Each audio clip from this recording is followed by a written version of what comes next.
working against Trump in a world where he's 45% approval rating is one beast. People are now acknowledging that crypto tipped the election towards Trump. I think it's bigger than that. In a world where he maybe has 55, 58% approval rating, I don't know what the Democrats are going to do.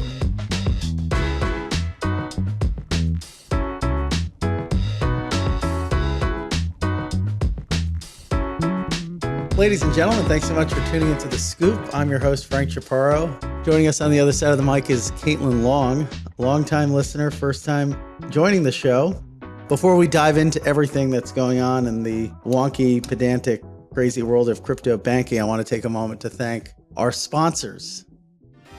Uranium.io, an entirely new marketplace for trading uranium and powered by Tezos technology, is live. As global energy demand rises and nuclear power becomes a key player in decarbonization, demand for U3O8 is increasing. But up until now, its access to retail investors has been limited.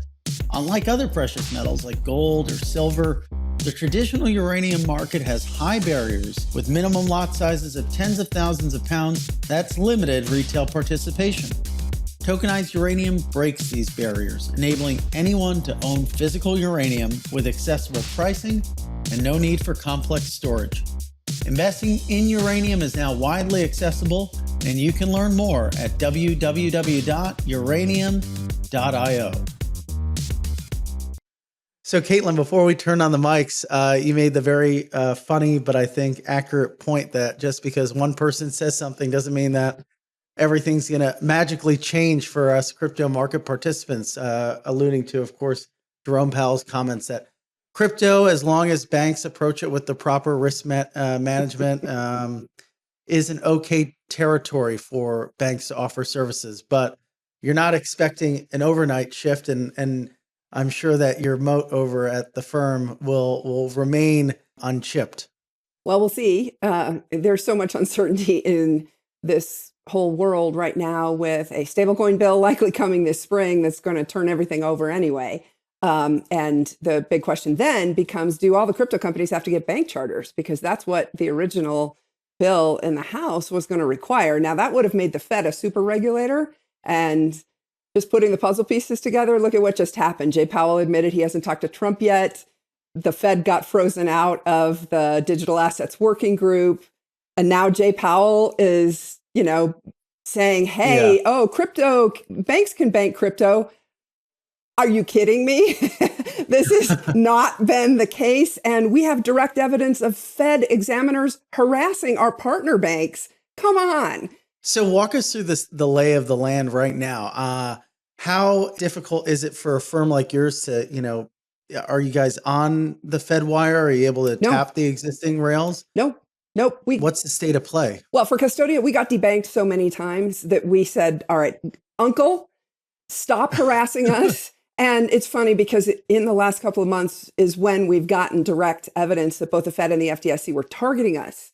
And we kind of knew it before, but it started with Veronica Irwin when she got somebody to go on the record. I don't know who, on background. So it's an unnamed person, but she got confirmation that the Fed and the FDIC were pressuring Cross River to debank Custodia, right? So that's now out there, not from me, but from somebody else. Was that in the New York Times? No, of course the New York Times wouldn't publish anything like that, right? They're denying that this exists. It's actually really funny, Frank, because I can see that the banks are coming for not just crypto, but for Custodia specifically because of The Economist over the weekend deliberately misrepresenting what Custodia is while giving a nod to the bank lobbyists. Gee, I wonder who they were engaging with, right? And saying that the bank lobbyists are happy about this situation and then refusing to correct the factual inaccuracy. And there's a Barron's piece coming. I'm holding my breath. We'll see if it's fair. I don't mind being criticized as long as it's fair. But boy, it's pretty obvious when reporters call you and the way that they approach things. And first of all, the Economist guy never even called me.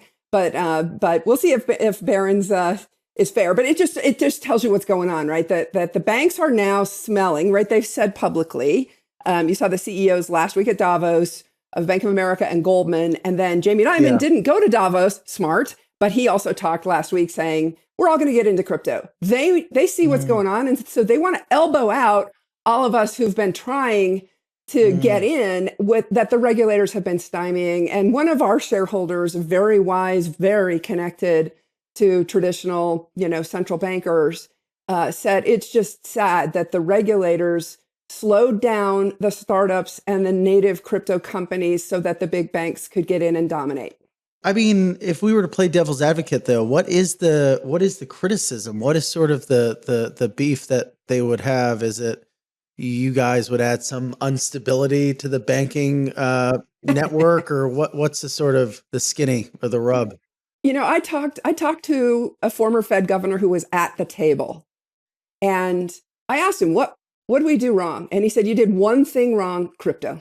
Okay. So the fact that Jay Powell is on the outside, sees what's going on, right? You've seen all this stuff. It leaked in the Wall Street Journal at the end of last year. It was the Journal that had the big report that like Nick Carter, I think, was quoted in. Well, I'm talking about something different where he was talking about how Scott Bessent was interviewing people and asking them whether they would be willing to restructure the FDIC. Now, the way that the Journal reported it was abolish the FDIC. That's not what it was. It was move it all within the Treasury Department. And then yesterday, Trump's tweet said, where he went after Jay Powell hard, he said, the Fed has been bad at bank regulation, and I'm going to ask Treasury to get rid of, I forget how he phrased it, but extra bank regulation. So the Fed is clearly in Trump's sights. It's also really interesting that there's really not leaks coming out. It's so interesting how many people were trying to get a hold of that executive order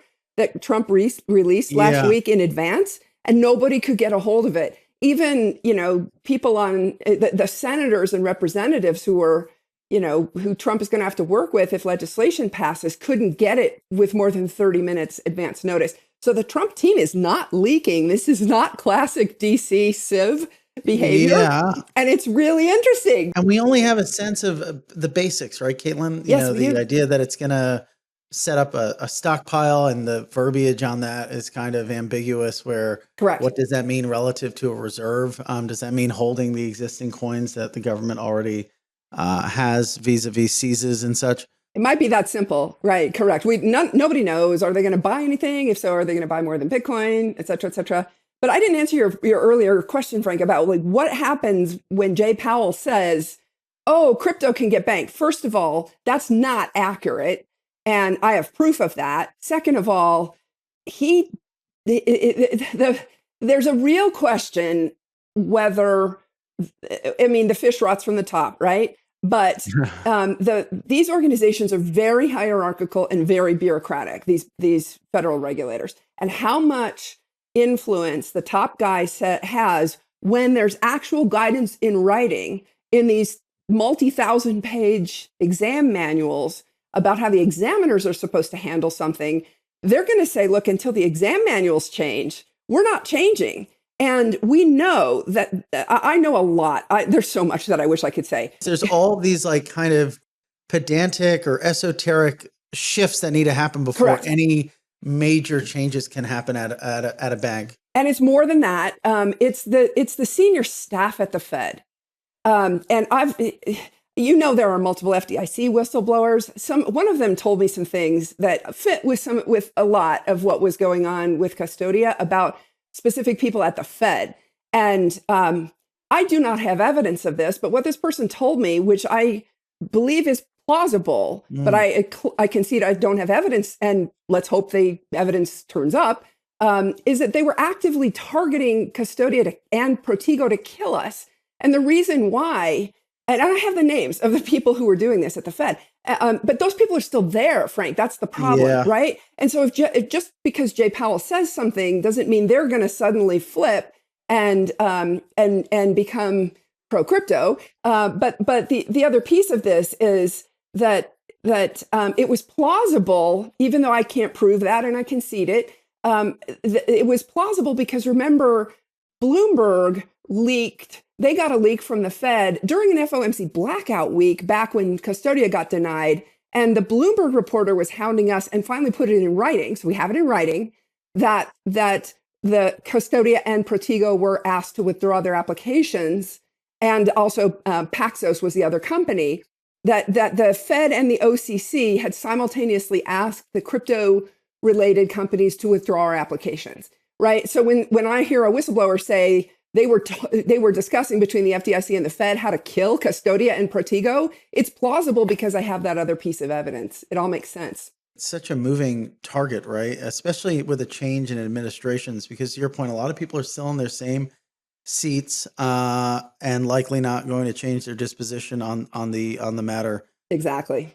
But then you even had sort of a lot of this weird last minute stuff happen at the tail end of the administration, where the FDIC put out some sort of statement that, unlike almost the antithesis of what Jay Powell said yesterday, which was that you can't engage in any of these crypto banking services. So yeah, I don't envy your seat or similar seats, because it sounds like you really don't have any form of clarity around what's going on, for one, and what's going to happen. Not in a pejorative sense, but in a just that's the reality in which we exist. correct. Yeah. So I think those who said Operation Choke Point 2.0 is over and we're doing victory laps, it was premature. Maybe they just like lightened the grip around your neck slightly. We'll see. Again, you know, I know a lot about the dynamics at the Fed because there've been so many insiders who have been coming forward over the last few years as I try to figure out what was going on, and I'm trying to figure out, just because Jay Powell did a U-turn, and I suspect he knew better when he said, "Oh, banks can bank crypto." Look, it's one of two things. He either knew better and is now trying to get back in with Trump, who's clearly freezing him out, by saying, "Oh, you can bank crypto." Again, you know, it was Fed examiners who were harassing our partner banks. I have firsthand evidence of all this. So this is just saving face, possibly, but how do you think it manifests into actual changes over the next 6 to 12 months? So here's the thing, Frank. I'm glad you're asking this, because I'm starting to put the puzzle pieces together of how frozen out the Fed is and how Trump hasn't talked to Jay Powell. That in and of itself is an incredible statement. And how Trump tweets yesterday, Fed is bad at regulation. I'm starting to put all the puzzle pieces together. I think Trump's planning something very big. And it's finally the restructuring that people have been talking about for decades. Why do we have 3 federal banking regulators? Why is it that the bank examination teams, in some cases, are bigger than the number of staff at the banks when they come in? Like, this is crazy, right? And it's classic bureaucracy. They create problems, and then they have to have more meetings about problems and push paper about the problems, and then bring in more colleagues for input about the problems.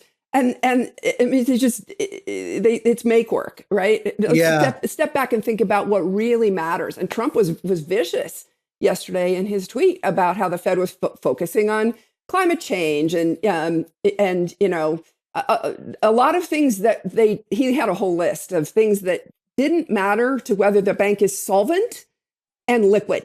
Let's focus on what really matters. Travis Hill, who's now the acting chair of the FDIC board, did say in a speech 2 weeks ago that the FDIC needs to get back to what really matters for regulating banks. It's far simpler than these thousands of pages of bank examination manuals that have to be just torn up or rewritten.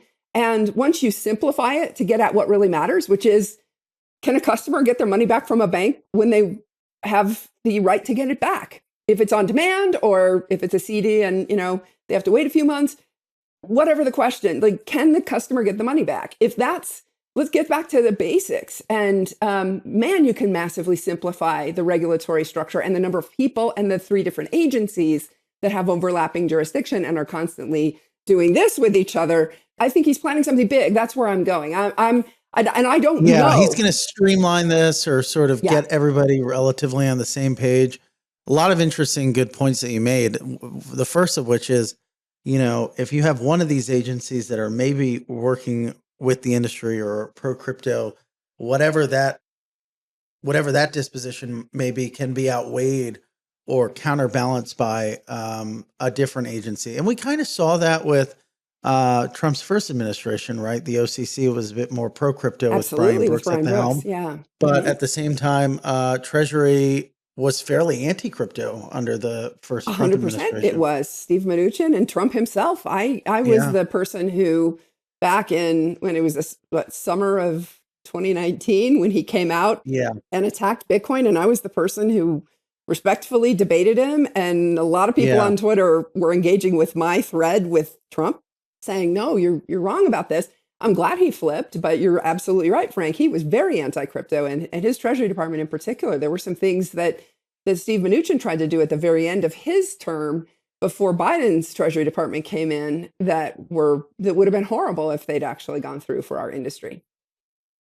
And so today, I guess to sum up sort of a lot of the points that we've outlined, is that sort of the sticking point in terms of if something were to improve in the immediate short term, it would be just this process of bank examination, Yes. simplified, maybe more purpose built for crypto. But I reckon that there probably doesn't need to be that many crypto specific things. It just needs Correct. to be simpler. Yeah, well, and also taking out, this has been well discussed now, taking out reputational risk, requiring that the examiners put every piece of guidance in writing, creating a true ombudsman program. I've talked about how we got, the ombudsman program was an absolute joke for us because again, the record showed we were going to get approved while the ombudsman window was open. So we didn't have any reason to go to the ombudsman process and appeal our membership exam results.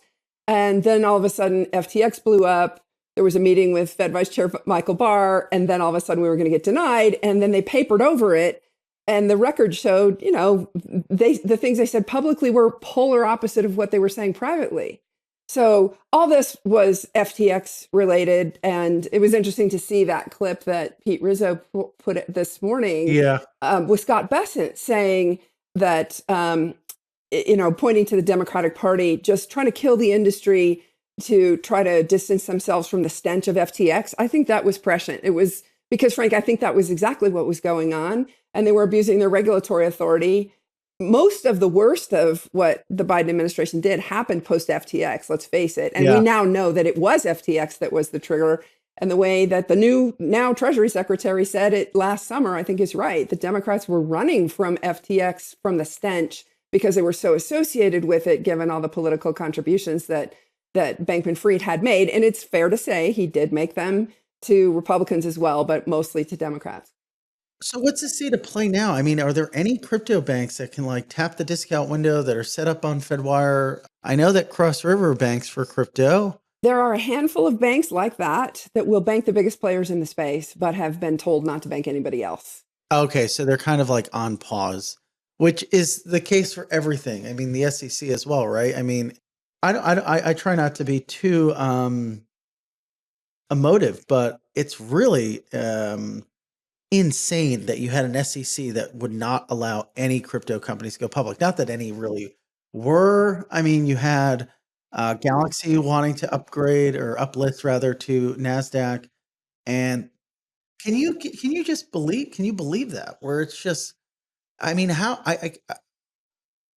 I'm sure it's legal, but how is it acceptable that you can just say no to an entire category of companies to access our public markets? What I would challenge you on is it's not legal. You can't just exclude an entire lawful industry because the regulators just, finger in the air choose so. It's not. That is arbitrary and capricious. And there are lots of, this is where the devil gets into the details really fast, because of the levers that got pulled by that Biden-Warren crew to try to kill this industry. And they did work together. Again, this is where they were not as disciplined as Team Trump on not having leaks. There were leaks all over the place. Everybody knew what this Biden-Warren team was doing and knew that Elizabeth Warren was in charge of it all and knew that the career staff at the agencies were regularly talking to Warren herself. The separation of powers problems with all that, again, when all this comes out, I think it's just going to, history will not be kind, and it will. Trump, I think, is really good but for better or for worse. And to be clear, I'm neutral. I did not endorse anyone. He is really good at picking the moments. And so when he attacked Jay Powell yesterday for, the Fed should be sticking to its knitting, and it caused all this inflation, and it should have been focused on what really mattered. He did it. He picked the moment, right? He could have said it at any point, but he picked the moment when he knew that Jay Powell had just given this big press conference and Trump was going to dominate the media cycle. So I think you're going to see, Trump picking his moments would be my prediction. I don't know, but that's my prediction. And I'm putting all the crumbs together to realize I think something very big is coming to financial regulations, major restructuring of these regulators. And they asked for it. It's because of their own actions. And ironically, so much of people are now acknowledging that crypto tipped the election towards Trump. And I think it's bigger than that. I think that the restructuring of the federal financial services agencies is also because of crypto. And it's because of their own actions in the past administration that they're going to get what's coming, whatever it is. And the really interesting aspect of that is that whole anti-crypto side of the Democratic Party. I mean, again, this is another whole podcast. They're just so demoralized. Trump is doing all this stuff and they're so demoralized, and he's moving so fast and effectively this time. You can think or say whatever you want about the president, but I think it's hard to deny that this go around, he's much more disciplined, or at least the team that he has in place is much more disciplined than 2019. I mean, that was just 2016. That was just. He thought he was in charge, Frank. Yeah. Now he actually is. Yeah. And so now it's like they can't even, and I think this is bullish, for lack of a better word, they can't even organize to fight this sort of shift because they're just so demoralized. Well, yesterday, we're recording this on the day after the RFK hearing. Elizabeth Warren going after RFK just turned into an incredible flow of memes on the internet. People just made fun of her. And she did it to herself. So the organization, to your point, if that's all they can muster is, her literally living some of the funniest memes on the internet without even realizing it because she's so angry. It's going to get really weird. I mean, I don't know what the Democrats are going to do and I think we're heading in this direction, working against Trump in a world where he's 45% approval rating is one beast, but in a world where he maybe has 58% approval rating, I don't know what the Democrats are going to do. Yeah, it's really interesting because I've mentioned this before. Custodia is a very mixed company. We're domiciled in a red state, but politically very mixed. And so that's part of the reason I'm viscerally neutral, right? Because I don't want to, we're not about politics. Here. Right, exactly, right. I mean, we're obviously very pro-crypto, but I've done a lot of work with people on both sides of the aisle, both at the national level and at the state level here in Wyoming. And so the point is just talking to the Democrats, let's put it this way, that the people who are associated with the crypto industry, including those in our company, are not mad that Trump won. What they're mad at is the Warrenite wing for putting the Democratic Party in this position because they didn't listen. They didn't understand. And, Mark Andreessen's podcasts with both Joe Rogan and Barry Weiss before the end of last year they answered a really important question for me, which I never really understood. Why were the Democrats so anti-innovation? Because we've seen this. Austin Campbell's had a great line in his podcast with Joe Wiesenthal from Bloomberg last week, where he said the FDIC was stuck in the 1970s.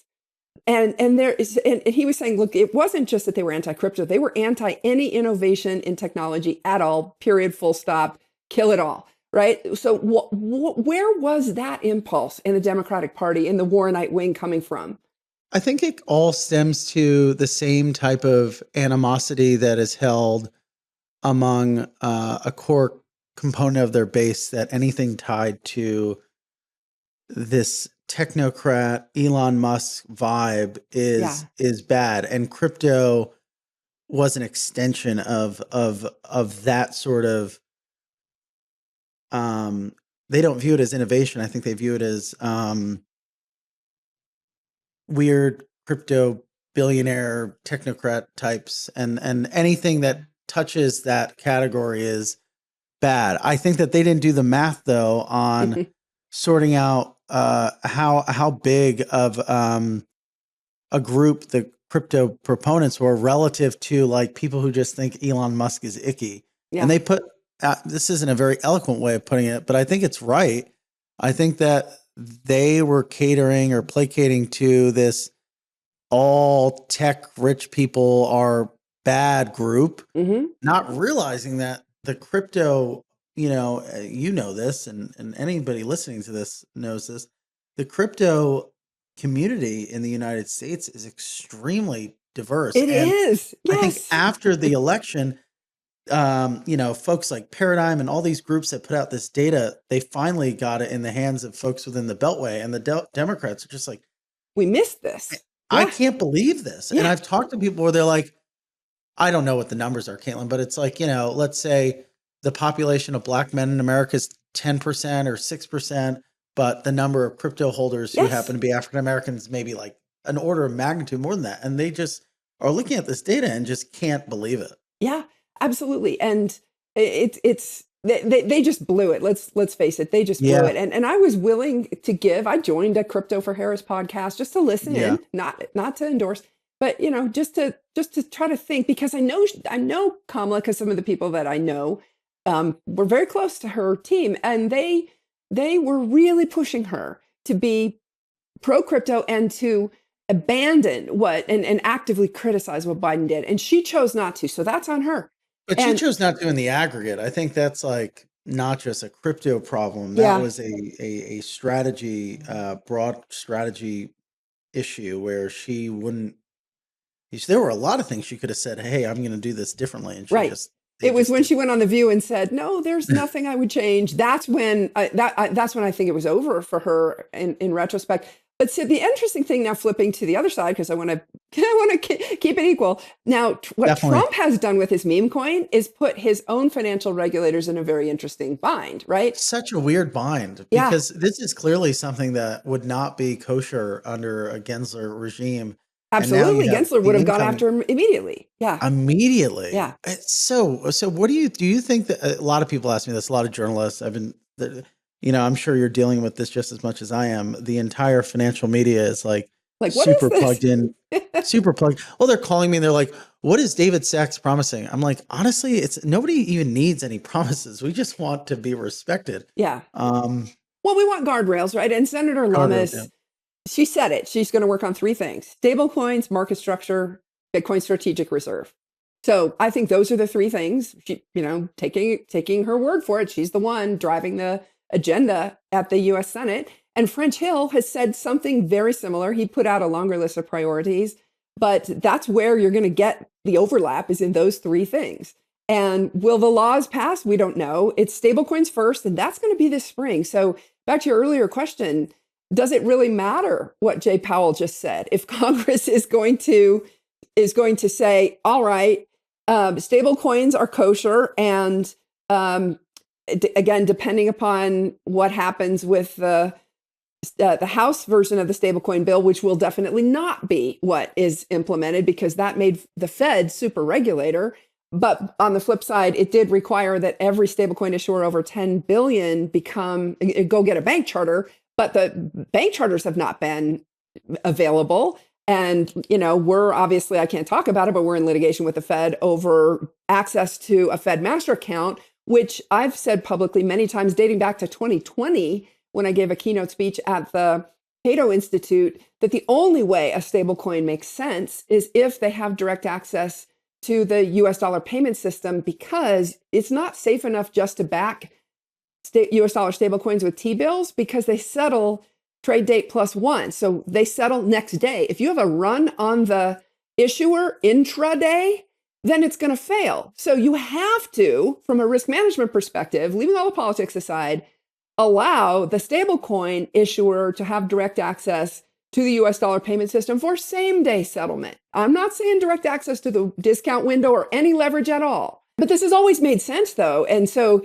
the Fed's going to have to. That's what's so funny about stablecoin policy being done at the White House by David Sachs with the Fed not included. The SEC and the CFTC are. Yeah, you only get halfway there. Well, or the Fed's not going to be part of it. Trump's planning something bigger. One of those two is true. So just to finish the Trump meme coin thread, we're going to weave back like Trump weaves. I don't know if you watch the Joe Rogan podcast. Oh, yeah, exactly. I'm weaving. The weave. It's just weaving. Right. It's a sign of intelligence. Yeah. Do you think that, obviously, I think we both can agree, and most people look at that and just think this is such a stupid move. But what do you think was the impetus of it? Why do something like this? You mentioned how it puts the regulator in a tough place. Not that I have an overwhelming amount of sympathy for their lot, but do you think that, obviously I think it was not a great move, but why do you think he did it? Well, I'm more neutral on that. The LinkedIn post that I published lays it out in a pretty short, concise way. That this was him saying to Wall Street that capital formation in the United States is now going to be done online and going to be inclusive and democratized. And at the same time, by him doing what he did, it will enable an enormous amount of grift and fraud. And so the same two things can be true.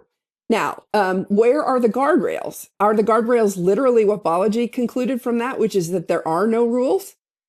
Or is Paul Atkins, for example, at the SEC, going to come in with Hester Peirce and her working group at the SEC? Are they going to define some sort of minimum consumer protection standards that are very disclosure based? We don't know the answer, but by Trump doing what he did, he definitely set the tone and sent the message to Wall Street, which I think this part is good. Wall Street doesn't have a monopoly on capital formation anymore. Sure. That's good. But we're now in like a sort of Lord of the Flies like world where people are going to get scammed. Yeah, anything goes.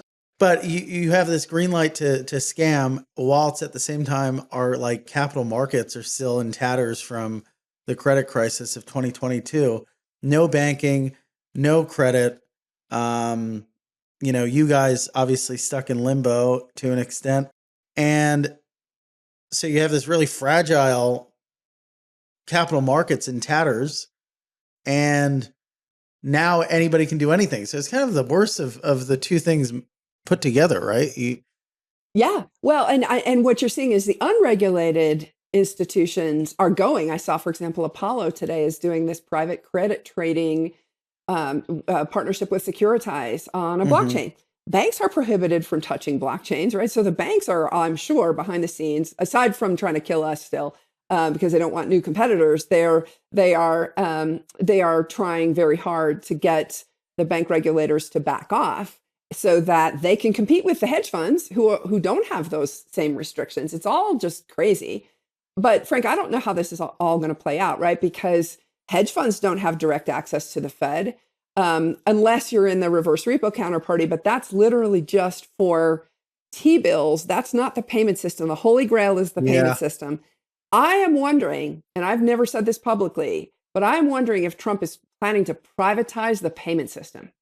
If he does that and he goes that far, then everything is going to change. And so who would manage FEDWIRE? Just some company? Here's the irony. JP Morgan, the man in the early part of the 1900s, managed the payment system in the United States. And it was just a bilateral payment system, and the banks knew which banks were money good. And when you had runs on the system, JP Morgan acted as a central bank. Now, he also knew that by that time there was so much leverage in the system that if there was another run, he wouldn't be able to backstop the entire system like he did in the panic of 1907. So you're asking a very good question. But in today's day and age, where back then, I like to use Lynn Alden's aha that I got from her Broken Money book about The data leg of transactions moving at the speed of light, which it already did by then because of the telecommunications that we had through the telegraph. But the money leg, back then money was gold, right? So they moved at the speed of matter. You got a mismatch fundamentally between speed of light and speed of matter, between the data and money legs of a transaction. We don't have that mismatch anymore, Frank. So why do we need a centralized intermediary at all? Stop and pause and think about that. Why is the private sector, why is FedWire and ACH? Why is it a government public good? The last time Congress looked at this was the Monetary Control Act of 1980. And they concluded that back then, because still too much was happening in paper checks, they concluded that somebody had to guarantee par. Mm-hmm. That's the aha of a central bank, is guaranteeing par. And this is one of the problems with stablecoins, is because nobody has access to the central bank directly, then nobody can actually guarantee par. It's only the central bank that can do that. And if you have access to the central bank, then you get that par guarantee. But I'm not sure right now, and again, for US dollars, it matters less than it does for other fiat currencies. But existential question, why does the Fed have a monopoly on the payment system? I don't know the answer to this. I'm surmising that Trump has got something very big up his sleeve, and I just don't know what it is. And that's the biggest thing that he could do, is privatize FedWire. Hopefully, whoever would sort of be in charge would take a more neutral approach to new market participants. Yeah, so that it's, it used to be that the people who had broker-dealer licenses and bank charters had a moat around them because of how hard they are to get. Well, in the banking world, we've seen what the banks have done to new entrants, especially in the crypto industry, and especially from Wyoming. But needless to say, what we just mentioned with Apollo just going around the broker dealers this morning. I've said this before, also with FTX.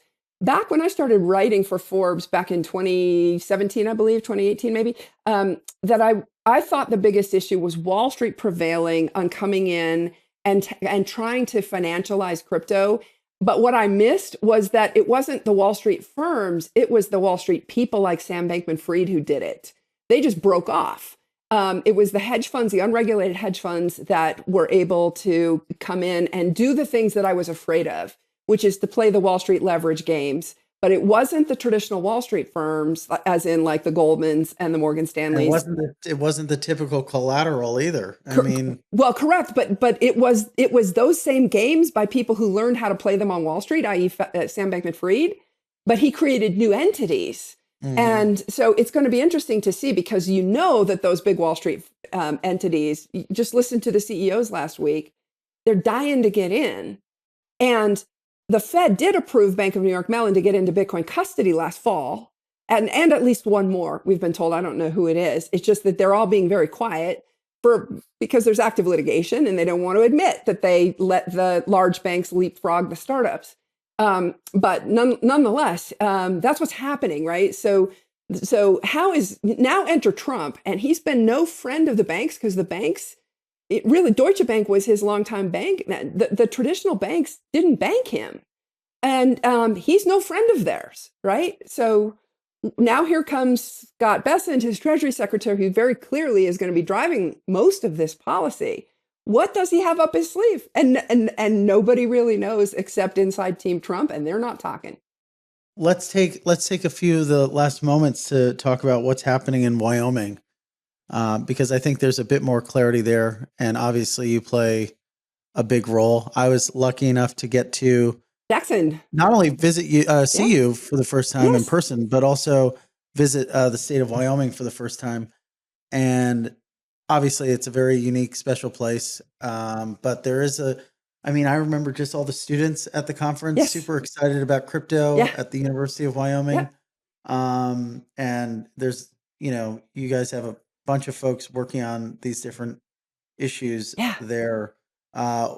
What's happening in Wyoming? Give us an update. Well, first of all, I'm so glad you mentioned the students at the University of Wyoming, because that's one of my proudest legacies. I love that. That this whole thing got started because I tried to donate appreciated Bitcoin to fund an endowment for female engineers. And one of the greatest pieces of data that I love about what's happening at the University of Wyoming is all the blockchain classes are full and they're 20% female right now, which I love.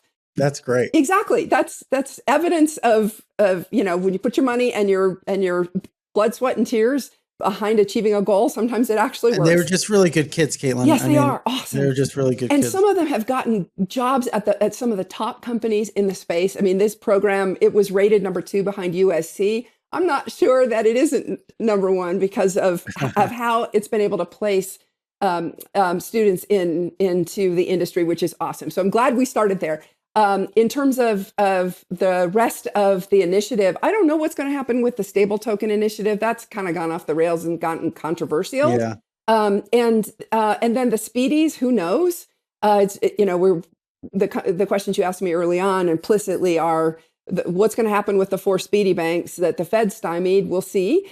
But I will say this, Senator Lummis being in a position of power in Congress, heading up the Digital Asset Subcommittee, she knows that Wyoming got stymied. Wyoming was 5 years ahead of everybody else, and Wyoming got stymied, and she knows. And I don't know what she's going to be able to do to get Wyoming's rightful lead back, but it is wrong, and it will be tragic if these big New York banks are able to call in favors in Washington, D.C. when Wyoming was 5 years ahead and the Fed stymied Wyoming. It is just wrong if they leapfrog and get out ahead of us. Why does it need to be New York? A lot of firms I talk to it's just so difficult getting set up.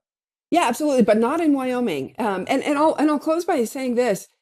Everyone's saying, well, there isn't a legal and regulatory regime for crypto in the United States. Yes, there is. Wyoming enacted it in 2018 and 2019, folks. Mm-hmm.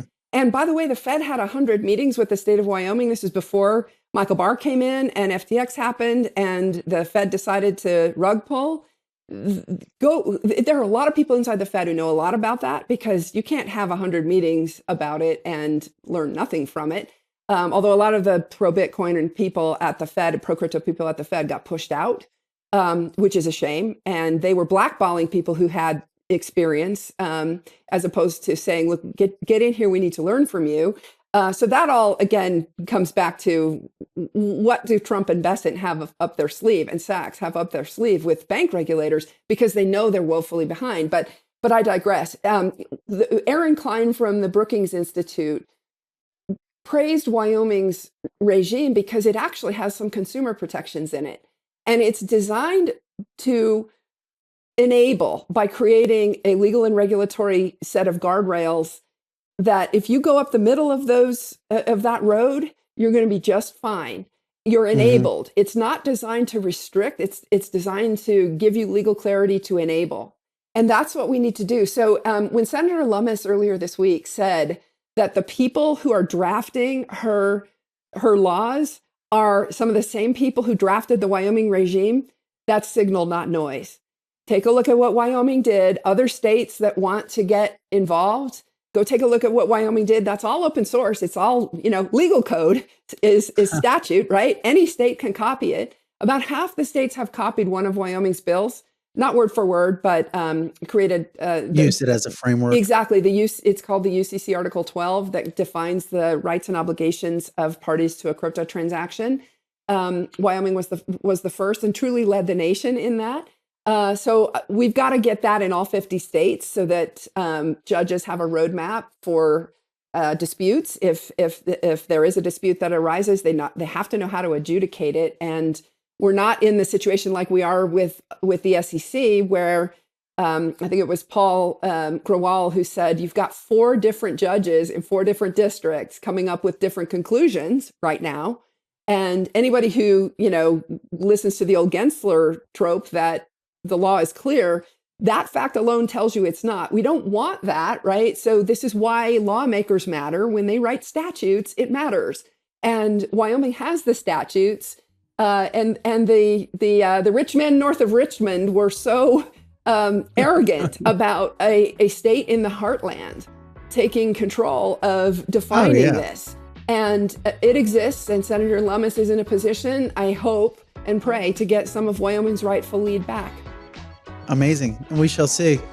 Appreciate you taking the time to join the program, We'll talk to you soon. Yeah, this was awesome. Really wide-ranging conversation, and let's know. see how fast it becomes obsolete by events overtaking it, Frank. It's really day by day. Take care. All right, you too. Thank you much.